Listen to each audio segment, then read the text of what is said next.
Ask a guy with a manual how he shifts, and there's a decent chance he'll tell you he can do it without the clutch. He'll say it's smoother that way, that he's just floating gears like a truck driver, that he's basically one with the machine. And then about 40,000 miles later, he's on the phone getting a quote for a transmission rebuild, and he cannot figure out what happened. I can. He ground his synchros into metal shavings one shift at a time, and every single one of those shifts felt fine to him. That's the thing about manual transmissions. They don't complain. They take the abuse silently for years, and then one day third gear starts popping out on deceleration and the bill is $4,000. So today, we're going through the habits that quietly kill clutches and gearboxes, and the ones that actually make them last. I've watched cars with 300,000 miles on the original clutch, and I've watched cars eat one at 60,000. Almost always, the difference is the driver. Let's start with the worst one, which is that clutchless shifting thing. Here's the theory, because it does work in principle. To shift without the clutch, you have to unload the drivetrain by lifting off the throttle, then match engine speed exactly to what the input shaft will be spinning at in the next gear. Get it perfect and there's zero load on the gear teeth for a fraction of a second, and the synchro sleeve will slide right out of one gear and into the next. That's real. It's how heavy truck transmissions with no synchros at all get shifted every day. Your car is not a heavy truck, and here's what people miss. Even when you nail it, you're wearing things out faster. Synchronizer rings are designed to work with the clutch disengaged, because disengaging the clutch removes the engine's rotational inertia from the equation. When you float gears, those little brass rings have to fight the entire spinning mass of the engine to bring shaft speeds together. That's a lot more friction, and brass wears fast. And when you don't nail it, which is most of the time, you get that horrible grinding noise. That sound isn't the gears. That's the dog teeth on the synchro sleeve smashing into the teeth on the gear you're trying to select. Those are not big, beefy teeth built for abuse. They're small, precisely machined, and every grind chips and rounds their edges. And where do those chips go? Into your gear oil, where they circulate around like liquid sandpaper, accelerating wear on every bearing and every gear surface in the box. Being off by even 100 RPM is enough to do it. So you're either grinding and destroying dog teeth, or you're perfect and just cooking your synchros a little faster. There's no version of this where you win. Same physics applies to the much more common version of this mistake, which is a downshift with no rev match. You're coming up on a corner, you drop from fourth to third, and you just let the clutch out. The engine is sitting at 2,000 and the transmission wants it at 3,500. So something has to absorb that 1,500 RPM difference. That something is your clutch disc and your synchros. You feel it as that lurch that throws everybody's head forward. Learn to blip the throttle with the clutch pedal down before you let it back out.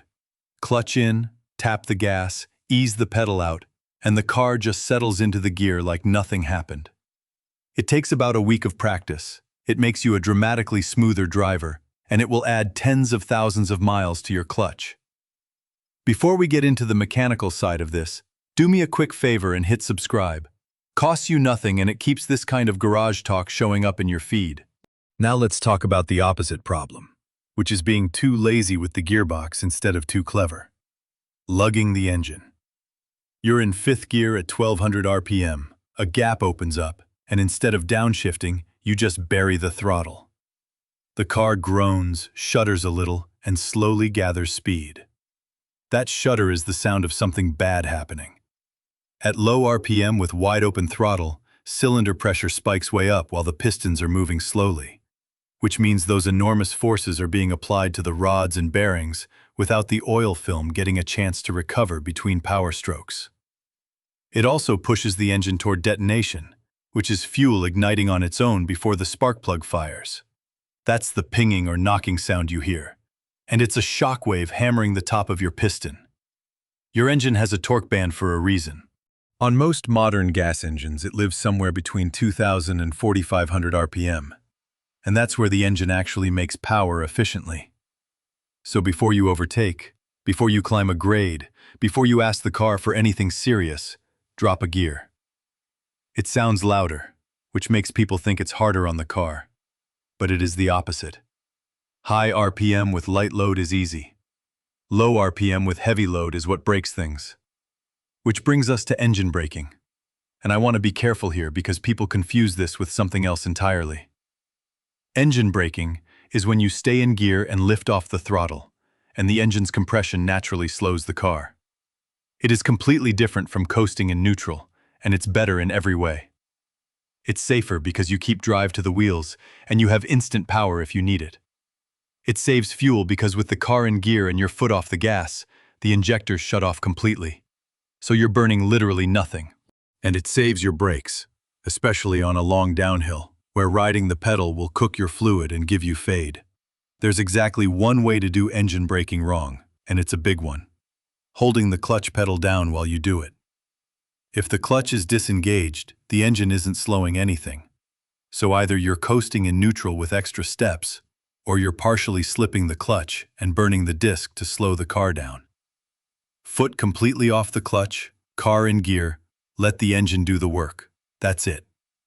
And while we're on the clutch pedal, this is the one I see constantly, and it's pure free damage. Resting your left foot on the clutch pedal while you drive. You think you're not pushing it. You're pushing it. Even a few pounds of pressure is enough to partially load the release bearing against the pressure plate fingers, which means that bearing is spinning under load for your entire commute instead of only during shifts. It also can be enough to reduce clamping force slightly on the disc, so you get a little slip you can't feel until the smell shows up. Every manual car has a dead pedal, that flat footrest to the left. Use it. Your foot goes there and it stays there until you need to shift. Same category, resting your hand on the shift lever. It feels natural, it looks cool, and inside the transmission your hand weight is pressing a selector fork against a rotating collar. Those forks are usually aluminum or plastic coated, and they are not meant to touch anything except during a shift. Constant light pressure wears a groove in them, and a worn fork is how you end up with a gear that won't stay engaged. Hand on the wheel, not on the stick. Now the hill one, and this is the single fastest way to destroy a clutch that exists.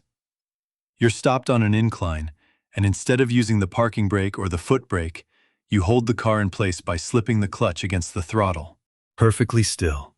Engine pulling, clutch half engaged. What's happening in there is that the disc and the flywheel are spinning at completely different speeds while being pressed together, and all that energy is turning into heat. You can hit temperatures that glaze the friction material and warp the pressure plate in under a minute. 30 seconds a day at the same light and you'll lose a clutch in a year. Use the handbrake or just use the foot brake and accept a tiny bit of roll. Nobody behind you cares as much as you think they do. All right, this next part is the one almost nobody knows about, and it's costing people entire clutch systems. So subscribe before we get into it because this is the one I'd actually pay to know. Brake fluid. In a manual car, brake fluid isn't just for brakes. On the vast majority of modern manuals, your clutch is hydraulic, which means there's a clutch master cylinder and a slave cylinder, and they run on the exact same fluid from the exact same reservoir as your brakes. Most people have never made that connection. And brake fluid is hygroscopic, meaning it pulls moisture out of the air right through the rubber lines. Over time, you also get metal particles and bits of degraded rubber seal suspended in it. That contaminated fluid then gets pushed through your clutch master and slave cylinders, where it corrodes the bores and chews up the seals. The symptom is a clutch pedal that starts feeling soft, or a bite point that keeps creeping toward the floor, or a clutch that won't fully disengage, so you get a crunch going into first. Everybody assumes the clutch is worn out. Half the time the clutch is fine and the hydraulics are shot. The fix is a fluid flush every 2 years or every 20,000 miles, whichever comes first. And if you have a manual, make sure whoever does it also bleeds the clutch circuit, because a lot of shops just do the 4 corners and leave the clutch line full of the old contaminated stuff. A proper flush runs about $140 to $180. A clutch slave cylinder that fails and takes the master with it, plus the labor if it's an internal slave inside the bell housing, gets you well past $1,000. That's a brutal trade for skipping a fluid change. And that leads us right into the last one, which is what to do when the clutch actually does need replacing. This is where people try to save money and end up spending double. Someone gets a quote, sees the number, and asks the shop to just replace the disc, because the disc is the wear item, right? Please don't do this. The vast majority of what you're paying for in a clutch job is labor, because the transmission has to come out of the car. Once it's out, the parts are almost incidental. So you replace the complete kit. Disc, pressure plate, and release bearing, always, all three. Because they wear as a matched set, and a new disc against a tired pressure plate gives you weak clamping force and slip within a year. Resurface or replace the flywheel while it's exposed, because a glazed or heat-spotted flywheel will chatter and eat your brand new disc. Check the pilot bearing, which costs about $15 and requires the whole job to be redone if it fails. Replace the rear main seal if there's any sign of seepage, because oil on a clutch disc means an immediate slip. And if you've got an internal slave cylinder, replace it right then, no argument, because it lives inside the bell housing and reaching it means pulling the transmission all over again. Yes, a full kit with a flywheel is maybe $300 to $500 more than a bare disc. And going back in a second time is $1,500 in labor.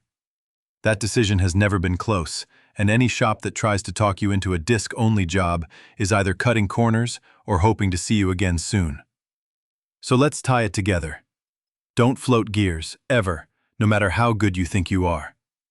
Blip the throttle to match revs on downshifts. Downshift instead of lugging the engine when you need power. Engine brake in gear with your foot completely off the clutch. Left foot on the dead pedal, hand off the shifter.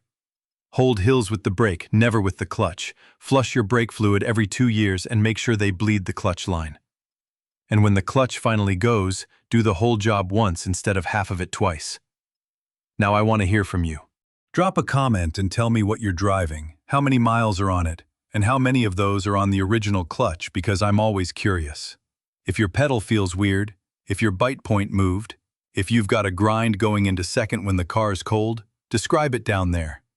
I read them and I answer, and half the time somebody else in the comments has already fixed the exact same thing on the exact same car. And if this saved you a clutch today, hit subscribe so you catch the next one. Take care of that gearbox, and I'll see you in the next video.